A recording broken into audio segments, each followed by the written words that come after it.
So like one of the shocking things about like, I found about you is just like how well established you are and you're young, man. Like how old are you? I'm 20. Yeah, and you're doing this pretty much full time, right? Pretty much, yeah. I'm a full-time student, and then I shoot full-time all the racing stuff, and then I shoot my varsity teams at my college. So I do hockey, basketball, and volleyball. So yeah, shooting pretty much full-time, and then kind of just classes and studying on top of that. Yeah, that's incredibly impressive. And I mean, if I think about photographers that I've been around, of works with or just worked near each other, like I mean, we were around each other at Lime Rock quite a bit. Like Yeah, if I think of hardworking photographers, you're one of the people that pop into my mind for like, because appreciate it. just Thank you. yeah, just watching you at Lime Rock, it's just like I'm taking my time because I'm kind of there just as like a fun assignment for who I was working for, and I'm just like, Hmm. oh, there goes Jack. He's just like running to his next spot, and then he's going to the next one. And it's just like, damn, dude, he's moving. Like you're booking it. Well, I think like my thing is like that. I was a racing fan before I was a photographer. Like I went to my first NASCAR race was Michigan, I want to say 2008. So I would have been 6. And it was the August race. And it was just it it got me.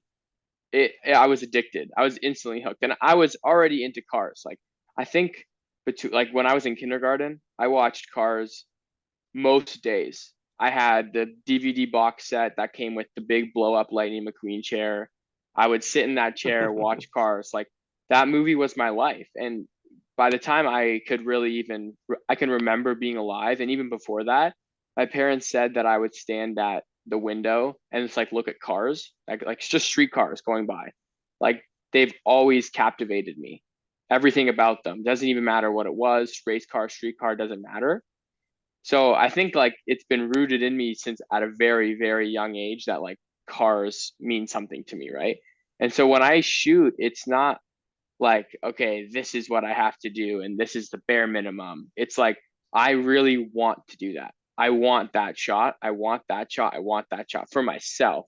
So it's like that's what pushes me to kind of work hard on a weekend just because it's for personal gain.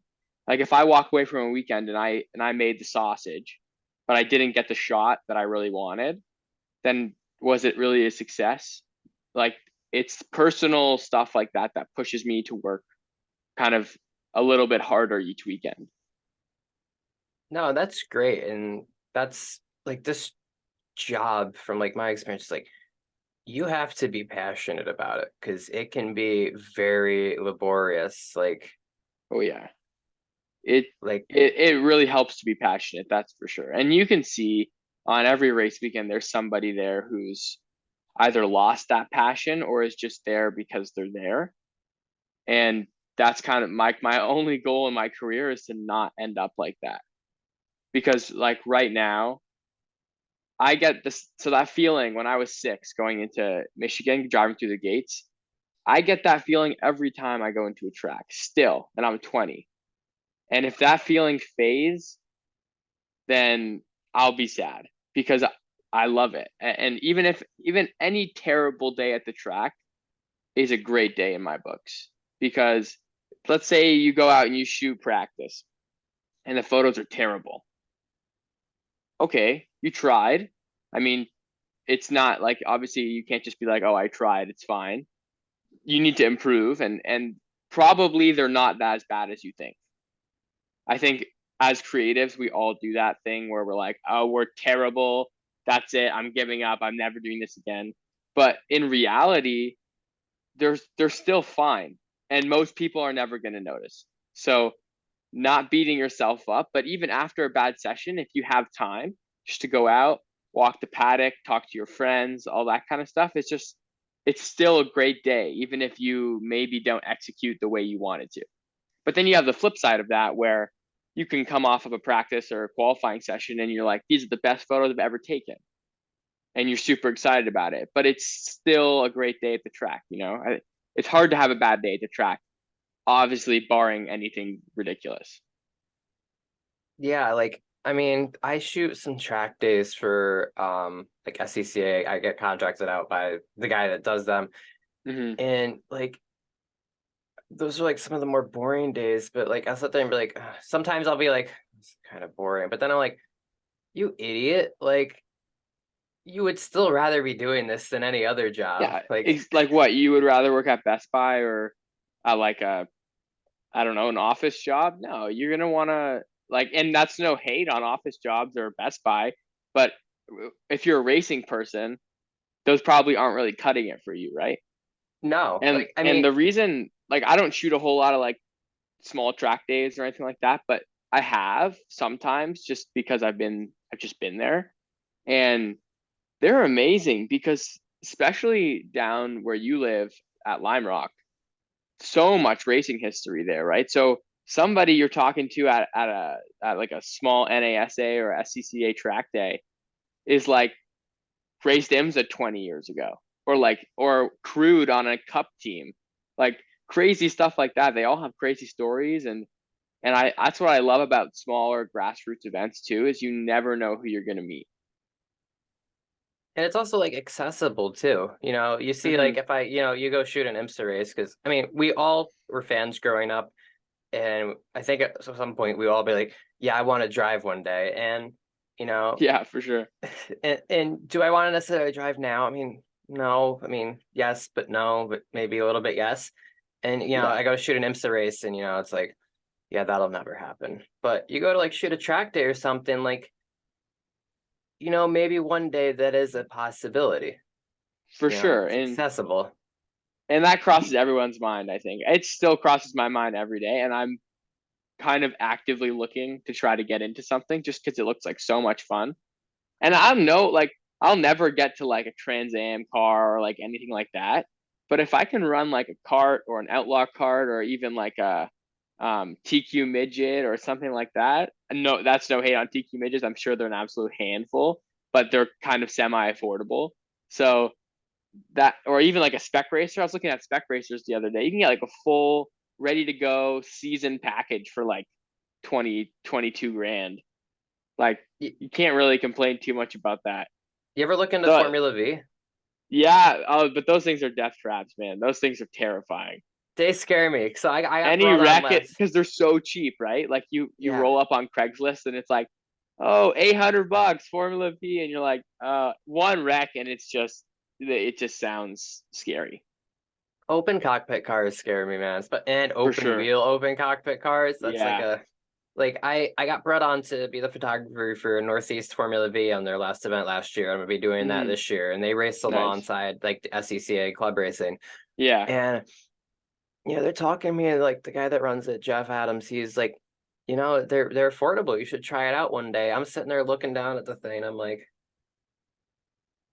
it's just like it's so small. You're like, I Like see why they're affordable now, right? yeah, and like that's not like a bad. I like that like them like they're cool cars, but Oh, they're awesome. They look like a blast to drive. I'm just too much of a wuss, I guess. They look scary. I mean, to be honest, driving any race car looks scary. I never see a guy drive or a person driving a race car, and I'm not like, that looks terrifying. Like Trans Am, turn one at what track were we at? Any really turn one at any track just looks horrifying, especially if there's a nice front stretch. It's just, yeah, it looks scary. And I'm not a great driver. I get in the sim. This past weekend at Sebring, their sim lab was there, and they had like a full 4-axis crazy sim, and I almost didn't complete a lap at Sebring in a TA2 car.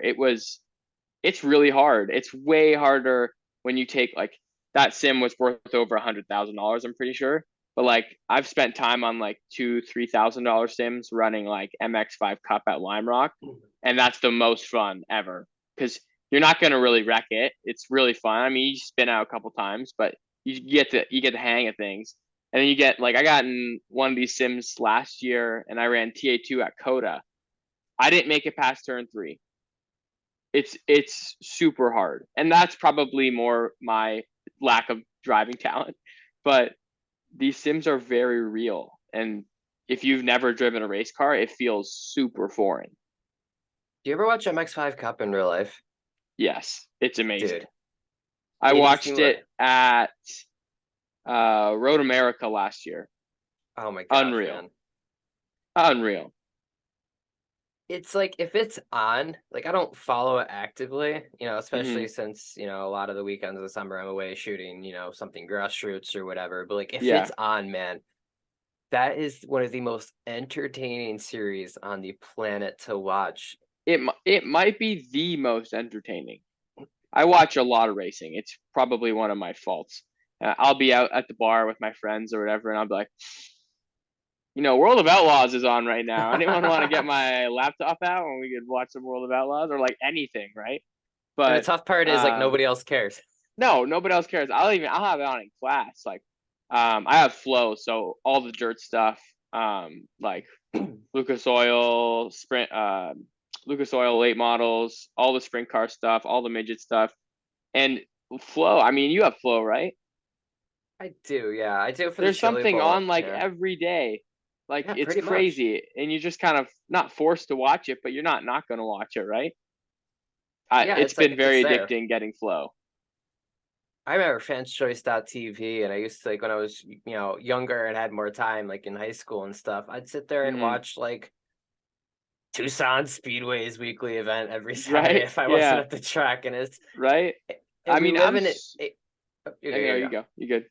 And it's so cool that we live in an age that we can do that. And COVID even, made that more accessible that pretty much every short track now has a way you can either pay or for Right? free watch it online.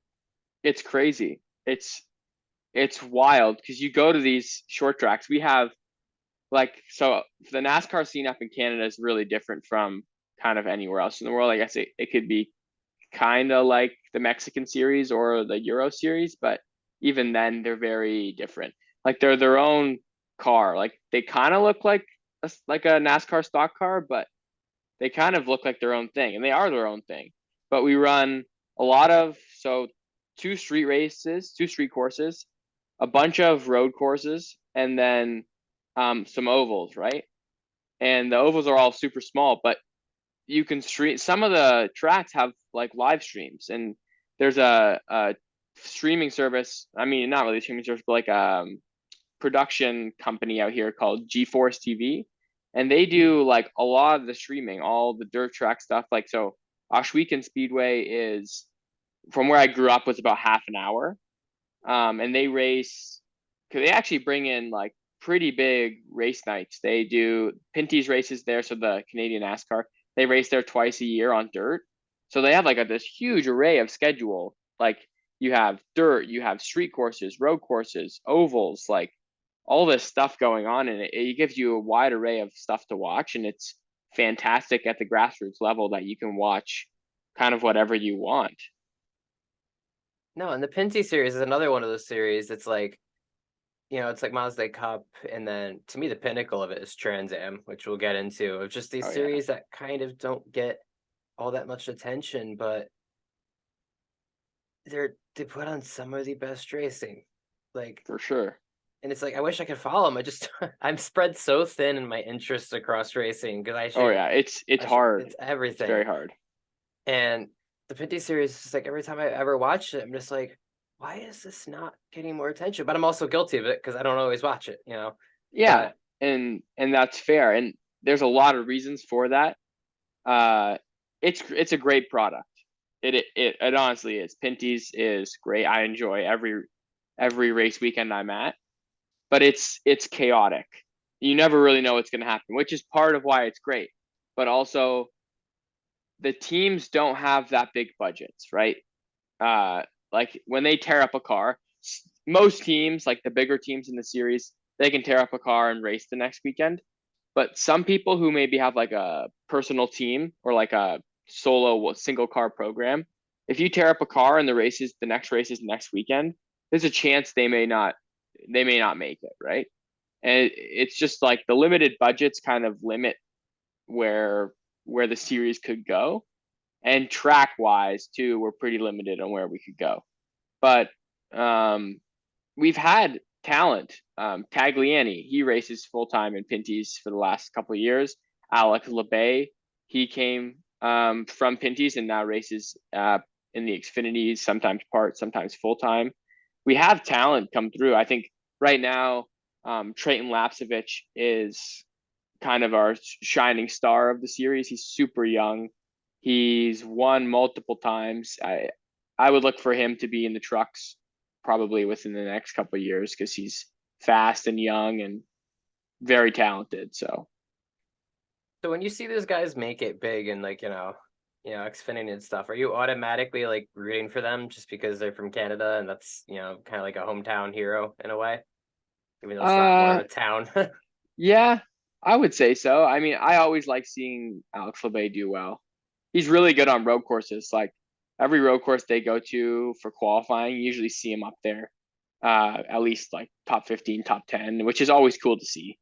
Um, Anytime there's a Canadian in the field, you always kind of root for them because it's nice to see kind of having some representation on like a global scale because NASCAR is a primarily American thing. That's why it's awesome to see, like Daniel Suarez in it. In the trucks and in the Xfinity, you have some other foreign drivers taking part, which is awesome. It's just cool to see, and it grows the sport so much as well. No, that's awesome. So we'll go back and touch on the Trans Am series. So I think I mentioned that earlier. That's your main focus. And you did, how many years have you been following it as like a photographer? Um, this is my second year. Got you. So how did you come across it? Because, Trans Am, we talked about it a bit, is not necessarily in like the golden spotlight in terms of racing. And it's like kind of in this weird bubble. It's not IMSA. It's not like sports Hmm. cars. It's not NASCAR. It's not Yeah, open wheel. It's kind of in this weird. it really, it really is its own thing, and it's so unique and it's fantastic. And if you've never been to a Trans Am race, or if you for some odd reason don't enjoy Trans Am, you're missing out because You are the definitely. racing that Trans Am puts on is almost unrivaled. The cars are super fast. So TA2 is around like 500 horsepower, 550 horsepower, somewhere there. Um, and then TA1 is like way more. I think they're around like 800. Both put on great shows, but TA2 is really the main show at most tracks.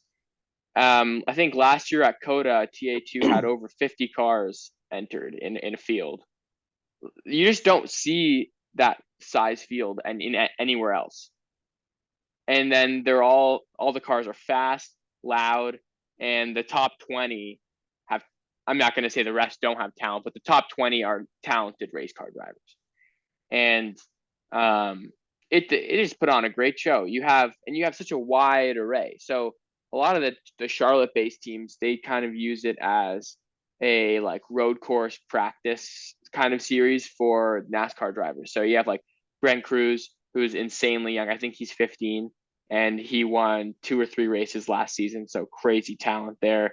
Connor Mosack, who's running Xfinity this year, he's running the series for a couple of years. A lot of the Charlotte teams bring their NASCAR development drivers through to get road course practice, which is really cool because you're seeing the next generation of NASCAR talent kind of coming through there. I think like Ty Gibbs raced a couple races for in TA2 the last couple of years. You have Paul Menard in TA1. Just like it's cool to bring in other like people who made their name in other series, and then they come and race in Trans Am. Yeah, and a couple other ones I can think of is Justin Marks. He does, Yeah, he's running on and full off. time this year. Who is it? Michael Self will do stuff too. Yep. And the one that people kind of, got shocked by from the SRX series was Ernie Francis. Like, where did this Right. guy come Yeah. from? Like, this guy is Trans Am royalty, Right. you Yeah. know? He is a champion. And I just feel like Trans Am does not get the media attention it deserves because of, the star power and, it's a step on the ladder for a lot of people. And you can't beat TA2 car counts. Like there was what? No, Like you can't. when we were at Lime Rock last year, and if you don't know Lime Rock, that's kind of pretty much like Bristol Motor Speedway of road courses. If you were to take like Yeah, a it's short track tiny. of road, Lime It's Rock's a awesome. mile and a half. It's a mile and a half in length. It's It's awesome. tiny. It's super narrow. There's like no runoff anywhere, and if you do, it's grass and tire barrier. Yeah. And the Also, TA2 just to is go super. back really quickly, I Yep. don't want to be wrong. I think Ernie won a championship, but I'm not 100% sure. I think he did. I might be wrong. We'll have to fact check it later. Okay, well, we'll fact check it right now. Well, I talk here, but Lime Rock basically is the Bristol of there's no runoff. There's grass barrier. Mhm. He's a 2020 champion. Yeah, I knew it. yeah, I'm just and glad I wasn't wrong. no, you're good. So I've only ever shot one Trans Am race as like a credentialed photographer, and it was at Lime Rock. Mhm. And I started this first TA2 session of the week on the outside of turn one. And Mhm. here is, I think there's like what, 45 freaking cars. Yeah, I think Lime Rock was a really high car count last year, which is I think crazy at because I coming think like the at start shot was wild because you had like 20 cars still coming around the last quarter when the front two took the green. It's wild. But that happens at Coda too. Because we have like 50 over 50 cars. I think this year was like 55 cars. And That's wild. the people, the front cars are taking the green, and you still have people snaking around the back couple corners because there's just so many cars. And those cars are so photogenic too, because I Right. think the biggest key to them being photogenic, besides just look cool, is flames coming out of the tailpipes. Oh Like yeah. you can, what's the word I'm looking for? Plan on it. Like you can be like, all right, this Yeah. is gonna happen. It will happen, and it never fails to look awesome. But then sometimes it just doesn't make any sense that there's no flames. Like someone will come around, they'll let off and shift, and the whole corner they coast, and just one constant fireball. And I'm like, okay, that's gonna be a 6 shot. I'm gonna get that next lap. And then it No doesn't come. fireball. I'm like, how Yeah. does that make any sense? Like, where's the consistency here? But yeah, no, they look great. I'd say the only angle they sometimes don't look amazing is always wrap dependent, but from the back. Because sometimes there's a couple, I would say more than a couple cars that don't really do full wraps. So it's just like white plastic body panels, and sometimes that's not the best. But even if just throwing some stripes on there or a couple badges helps a lot. And they always look good, really, especially from the front. Yeah, I mean, just the default, just sitting around, like modern day muscle cars are just they're awesome, and then they sound Oh, they sound amazing. amazing.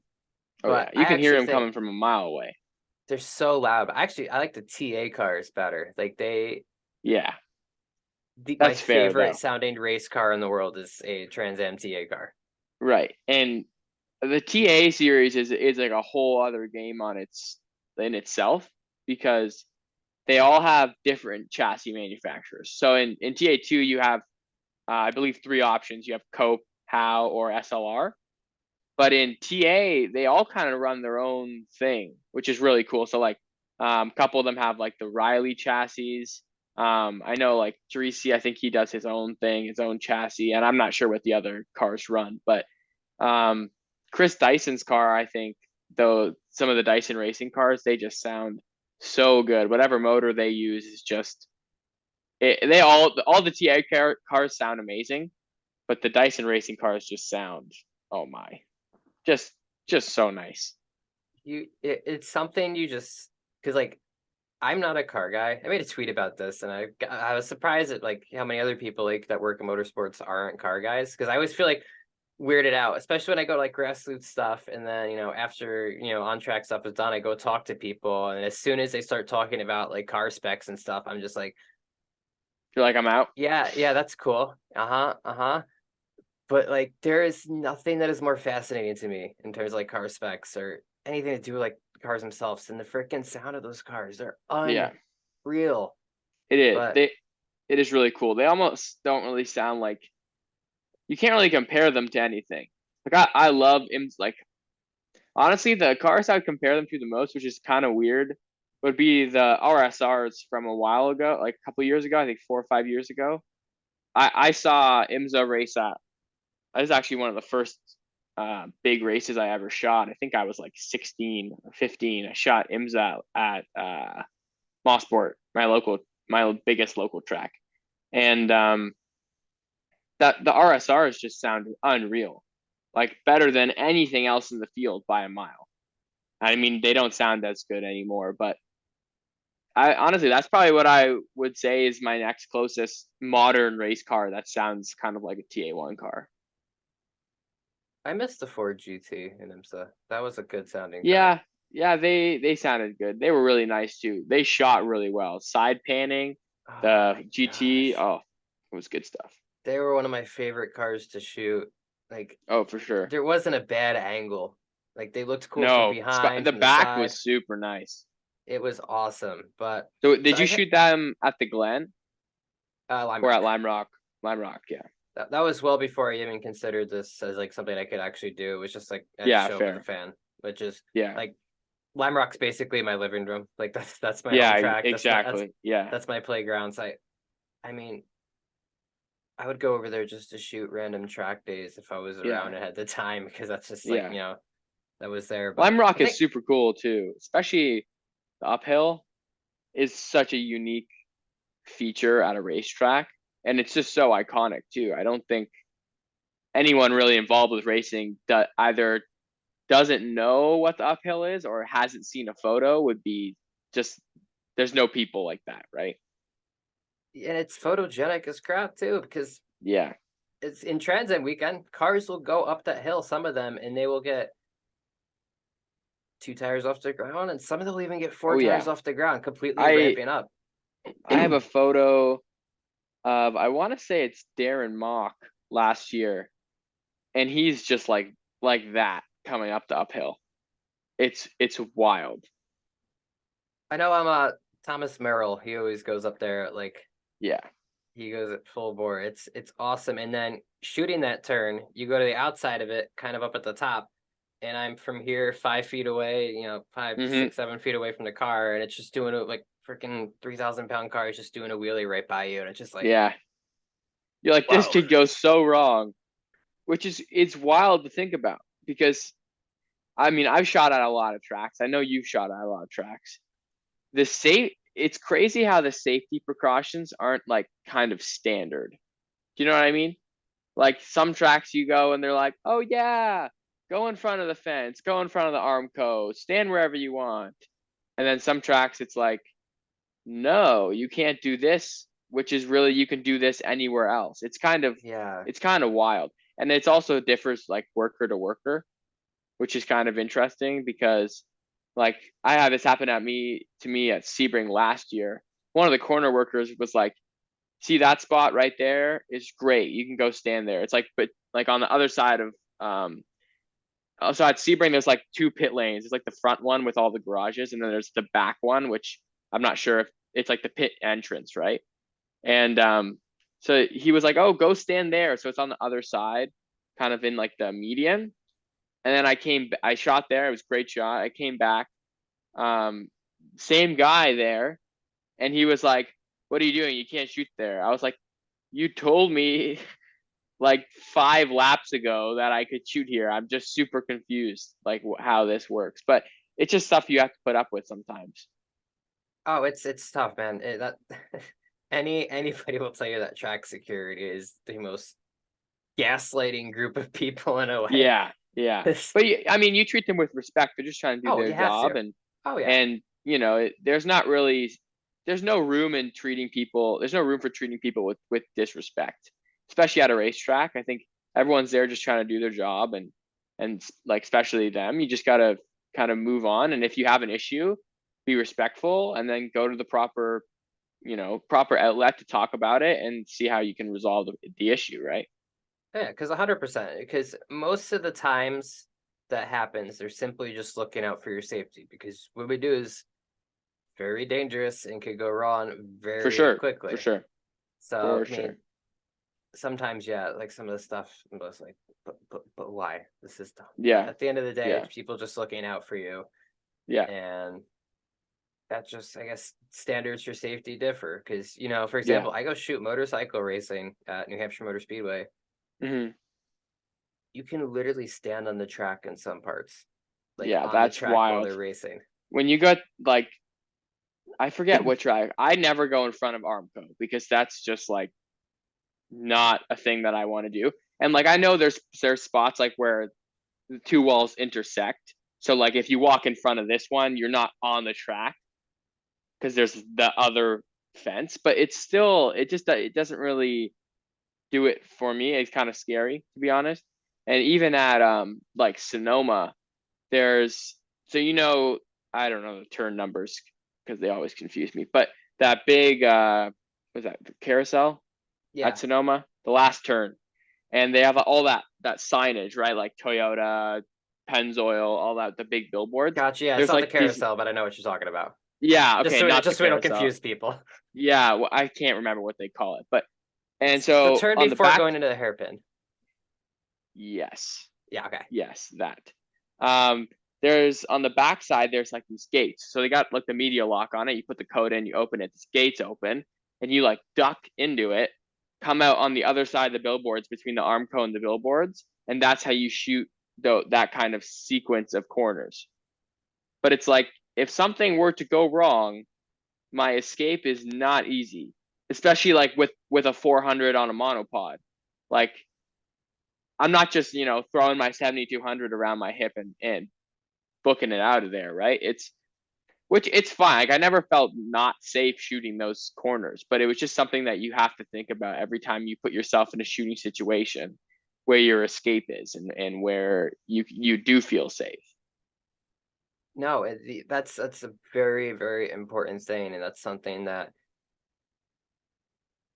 if it's not in a safety meeting, most people cover it, but it should be, is you need to have an escape because, you see it anytime like the development of safety or, for example, take NASCAR and where safer barriers are placed.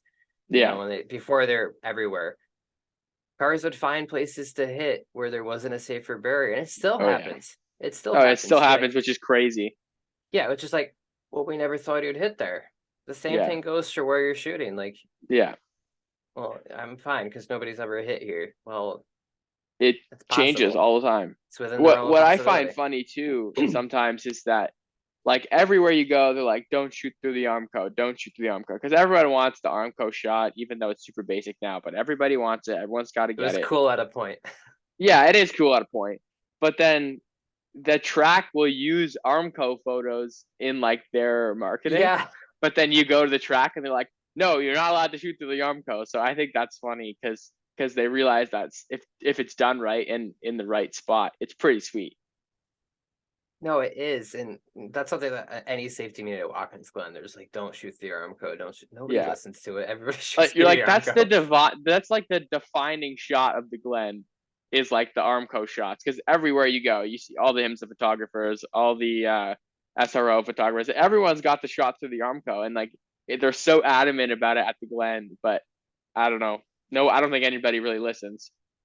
No, and With that's with with Trans Am, you don't like you said, I shoot a lot of Trans Am, and you don't really have time. Sometimes you don't have time to get the Armco shot because the sessions are like sometimes as short as like 20 minutes. So you gotta make the sausage, do some pans, and then your session's probably over. And that's considering if it goes green the whole time. yeah, You with know, that many cars, it's bound black not to. flags eat. Oh, it's wild. Sometimes like the front 40 will come through, and then you'll see double yellows, and I'll be like, they're not even all on track yet. Like, how do we have this already? So there's with like these series that you shoot that aren't like necessarily mainstream, the photography market, especially that, has got to be really tough. How do you break into that? Yeah, so I shoot a lot in Canada, and kind of the biggest thing that you face in shooting Canadian motorsports is budgets because teams will spend a lot of money to get their team to where they want it to be. So you got to get cars, you got to get equipment, truck, trailer, all that stuff. And the whole thing is selling the team or the driver on the value that your work provides. So, and the biggest thing that I would say to try to not do that is undercut, because that's something that this whole industry is facing like crazy right now. Um, I got, I mean, it happens all the time, but you get undercut by people who like volunteer their time, and there's just no way you can compete with that when you give a quote for what it should actually cost to do the job, and then someone's like, well, I'll do it for free. You can't compete with free, right? And but aside from that, that was kind of a side tangent.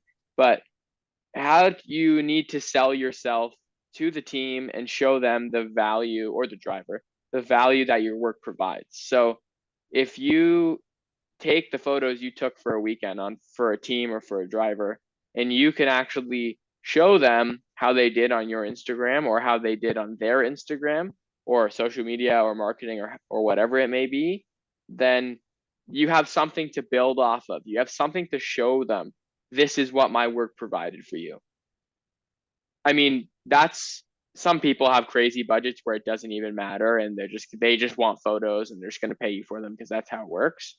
But sometimes you have to work at getting a client, because, whether it's, $1,000 a weekend or $200 a weekend, people, that's still money that they have to spend that they could spend on something else. That's the thing about race teams. There's always something to buy. So you need to prove to them that there's value in your work and value in media. So then you can kind of grow a relationship with the client and have them want you to come back and shoot, instead of it being a one and done kind of deal. So you mentioned like Instagram and stuff. Like we live in this weird age where, you know, for example, if you wanted to get with some team or whatnot, you don't necessarily have to go up and talk to them because of Right. social media. Right. And Like that's it's crazy. so weird. It's a crazy thing that you can just be like tag somebody. Like I know people that have tagged people. They like, and they're just they go to a race, shoot as a fan, tag people in their work, Yeah. and they're like, "Hey, we like that. You want to come? Shoot for us or whatever. You shoot for us." It's Yeah, weird. it's wild. And I'm not going to lie. I pick up clients on Instagram for these Canadian races all the time, because just check the entry list, go on Instagram, see what their media is like. If you see that there's a need there, then you have an in. What I find to be most effective, honestly, is sending a message, having a conversation. And if you can't, like, if they don't commit on Instagram, or like if you don't come up to agreement on Instagram, you go and introduce yourself to the track, you form a relationship, you become a friendship, and then you're just that much more likely to get the work. And really, it's just confidence. If you're confident in yourself, and you set your price, and everyone's negotiable, whatever, but don't just be like, hey, here's my price, and they're like, oh, we can't afford that, and then just take $500 off it. Like that's not how you succeed long term in the industry. That's how you succeed short term. Because if you set your price at 400 $500 a weekend, then they're never going to want to pay you more than that. But eventually you're going to realize it's really hard to make a living off of that, depending on how many clients you have, right? So it's an interesting world, and I think there's so much that goes into it. But I would say the most important thing is being personable, and being able to network, and just being kind of confident in yourself. I think all three of those things really go hand in hand, but networking is so key. And having conversations and building relationships with people without being like, hey, do you need a photographer? Or hey, do you want me to work for you? And just actually building a relationship with someone outside of trying to find work is incredible and invaluable, because one, it's a great relationship. You get to meet people, you make friends, and then potentially, if they need something, they'll come to you, which is just like a bonus of creating relationships at the track. And all that is such great advice because you always hear you ask any like motorsports seller, how do I get into this? Well, it's all about, obviously build a portfolio and Yeah, networking. But you explain that perfectly because people hear networking, like, what does that mean? Talk to people. Well, no kidding. I need to talk to people. Like, how do you do that? right. Because if you're just starting, or even if you're like well along your way, like for like me, it's like I can't approach that guy at the track. Look, he's like, he's such Yeah. a big higher up and stuff. It's scary. It's Oh, for hard. sure. And that's why I say take the less business approach, because let's like I like getting new clients. Nobody doesn't like that. I'm not going to deny that. But what I actually like enjoy more sometimes is just meeting people and becoming friends, because having friends at the track is so much fun. You get to the track, you guys go out to dinner, blah blah blah, whatever. It doesn't have to be just, you don't always have to have this business thing, being the reason you introduce yourself. Just meet people, and then no matter who like, as long as you know somebody, just knowing people is really the battle. Because if somebody says, let's say you meet somebody says to that person, I need some photos for this weekend, and you're friends with that person now, they might suggest you. So the business kind of comes after sometimes. Obviously you have to, you know, network the normal way sometimes, and just walk around and meet people and be like, if you ever need photo work, here's my business card, blah blah blah. But sometimes it's not that way. There's always these unconventional ways of kind of breaking into the industry, and everyone does it a different way. I just think, instead of being, kind of very businessy about it, and undercutting people, then if you just kind of approach it like a nice person, then sometimes stuff goes your way. No, and that's it's so important to have like almost like, I guess lack of a better term, allies to have. If you're, For especially sure. if you're in these guys week in and week out, it's a tight knit group of people, and word gets around fast. If you're doing good work for one person, and but everybody else knows who you are, I'm like, oh hey, I know that guy. I respect that Yeah, guy. I exactly. might want Yeah, him to work for me.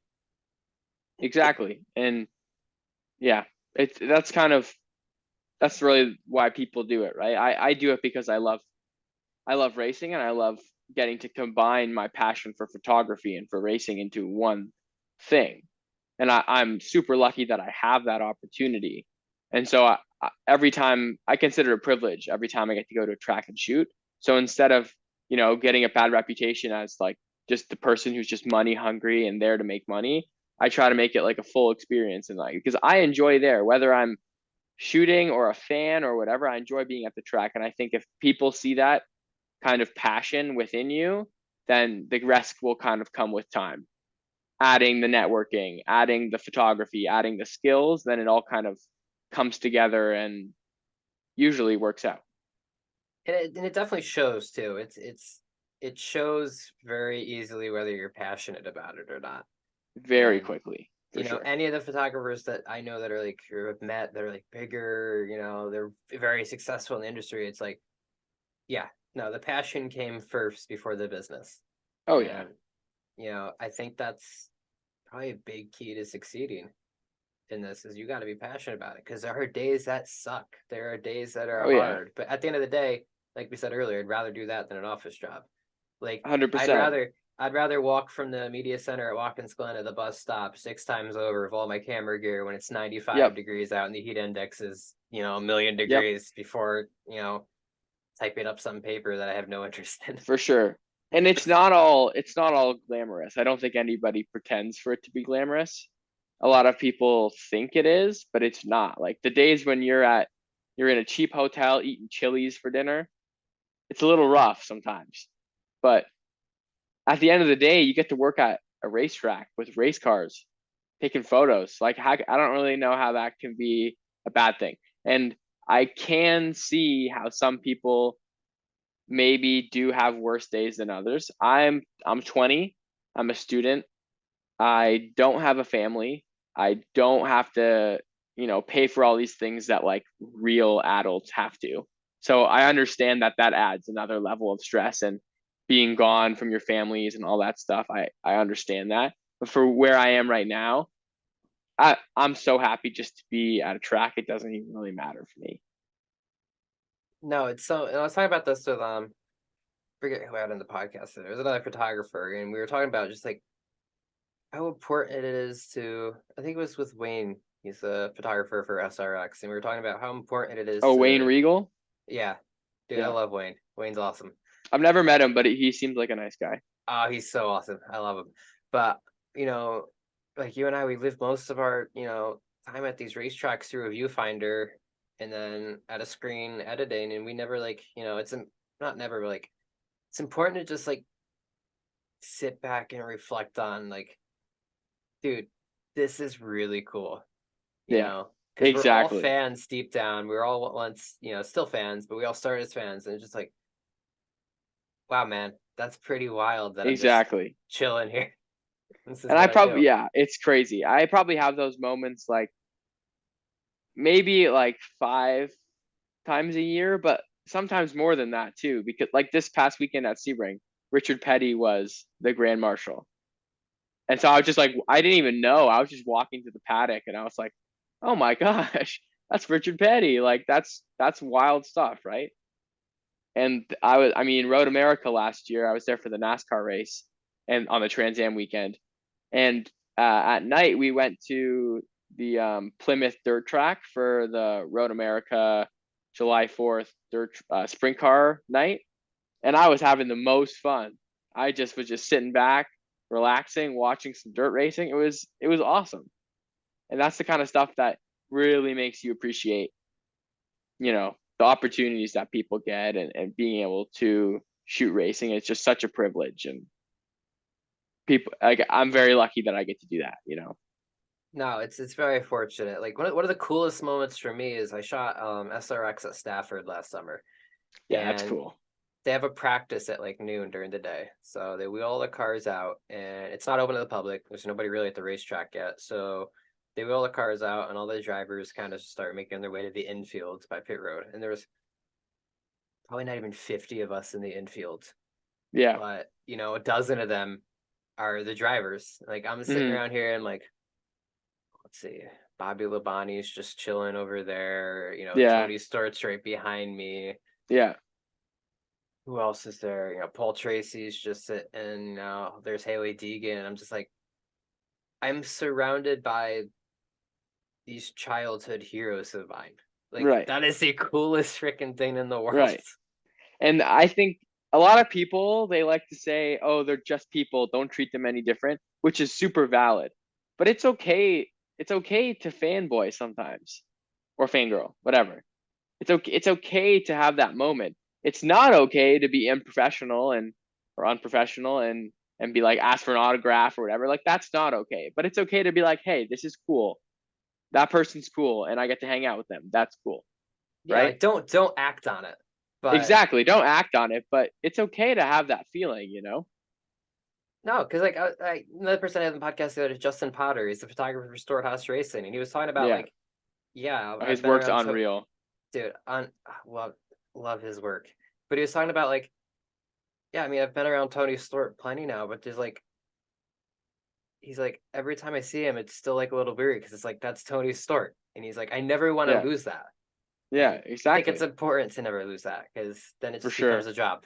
Then it just becomes Yeah, and then it every just other job. becomes a thing that you do, right? Exactly. But Yeah. so you got some upcoming events. So what's your Um plans for 2023? You got some exciting things going on. yeah, I've got some Pinty stuff. Like we got I think it's 12 race season for Pinty, so I think maybe a couple more than that actually. So the Toronto Indy race, that'll be cool. GP3R, that'll be cool. I might go out to the East Coast for they race in Newfoundland, I think it is. Which will be cool. I've never been out there, so maybe I'll make the journey out there. And then I'm doing a couple of US trips, which I'm really excited for to always get the chance to go down and kind of just experience US racing. I'm going to NOLA, what other NOLA, VIR, Coda. The Glen is super close, so I usually go to the Glen a lot. I think Gateway this year, which I've never been to, so that'll be cool. What's that? Um, Trans Am, They're going to Gateway? they're going to Gateway. Yeah, they're running the Roval at Gateway. Why? I'm sorry, that Roval's Uh, horrible. not That's just my my opinion. not my decision. I don't make the schedule, but uh, fair comment. Yeah, I don't. Um, Anyways, yeah, I'll see you at Lime Rock. yes, sir. Maybe the Road Glen too. We'll Atlanta. see. Yeah. Maybe where? Maybe the Glen as well. We'll see. Yeah, that'd be sick. You should definitely. I mean, you always go to the Glen. Why wouldn't you come to the Glen? You were there last year, right? I was there for like one day last year. It was a last minute trip with my girlfriend because Yeah, true. Oh yeah, I remember I saw you on pit lane. yeah, and then we Right? ended up Yeah. so we went out for like a day trip. We went to the state park, and then we ended up seeing Elton John last minute in Syracuse on the way home. It was really it Oh, was an that's rad. awesome That's day. super rad. So from Albany, how far? Because you're from Albany, right? From just south of there, yeah. Okay, yeah. Walkinson's about 3.5 hours. Oh, okay. That's that's just a little bit more than it is for me. There you go, yeah. Yeah. But Yeah, it's worth every yeah. minute of it Oh, for it's sure. so beautiful. It's so nice. I want to go to State Park this year. I didn't have time last year, but Oh, dude, if I go, we'll go to. I'll take you. It's yeah, cool. sounds good. It looks beautiful. It's beautiful, yeah. Anyways, what other plans for this year? Yeah, that's yeah, doing some of the Trans Am stuff, which I'm excited about. It's always nice to get to go down and experience some US racing. Um, but like I said, I do a lot of Canadian stuff. So yeah, Pinty stuff. I mean, IMSA comes to Mosport, which I don't think I'm actually going to be here for, unfortunately. Toronto IndyCar, which will be cool. Some of the Pinty stuff, and FEL does a full kind of sports car series. So they have a Radical series, and they have a GT4 and TCR series. So I'll shoot that a little bit. Yeah, honestly, that's kind of my plan. It's busy. It's very busy. But it'll be good. It'll be a good summer. And actually, I just got some new gear too, which I'm super excited about. I got the R3, which I tried it out at Sebring last weekend, and it's unreal. Actually, it's cheating, and everybody told me that it was cheating, and I kind of obviously I believe them, but I didn't know how much of a step up it was going to be from like I was just on the EOS R, so the first Canon mirrorless, which is not a great camera. It's a good camera, but it's not fantastic. It has a lot of shortcomings. So moving up from the R to the R3 was just mind blown. I bet, man. That's a wild Yeah. camera. So, Yeah. So I'm happy to get to use that. So definitely a privilege. So should be a good year. so where can people find all your work and along the journey? Like, where can we find this? Instagram, social Well, media, whatever. yeah, I run an Instagram. It's kind of a funny name. So backstory on my name, my last name's Shanlin. And so growing up from Canada, so all you Americans will probably be thinking it's a hockey stereotype. And my nickname does come from hockey. Everybody called me Shanny. That was kind of my nickname. So when I was, 15 or whatever, and I started taking photos, I started an Instagram page, and I just called it Shanny Shoots because, I was shooting photos. My nickname Shanny, it kind of rhymed. It's different. So that's my Instagram, Shanny Shoots. That's SHANNY_shoots. Alrighty. Anywhere else to find you? Twitter, anything? Or Yeah, I'm on Twitter. It's the same handle. I post some stuff. I mostly just retweet stuff and kind of interact with people because it's kind of a fun place. I actually use Twitter honestly for a lot of my racing news because something will happen and Twitter will have it first. Or like if you're watching a race live, Bob Pockris is on it like that. love Bob. So No, it's that's just it's easy to get it from there. Twitter is my favorite racing news source for sure. Yeah. Oh, for sure, for sure. Stay tuned for YouTube. I'm thinking about maybe starting that, but we'll see. We'll see. I was thinking about that too. So we'll Yeah. talk about that definitely. But Seems like a lot of work and potentially not payoff. So we'll see. it's an experiment. But alrighty, guys. Jack, thank you so much for taking the time after we had to cancel like 3 times. Nah, no making this problem. happen. Thanks for having me, Sam. It was a pleasure. Yes, I'll see you at Lime Rock. Jack Yeah, see you Shanlin at on Lime the Rock. Sam Draiss Show.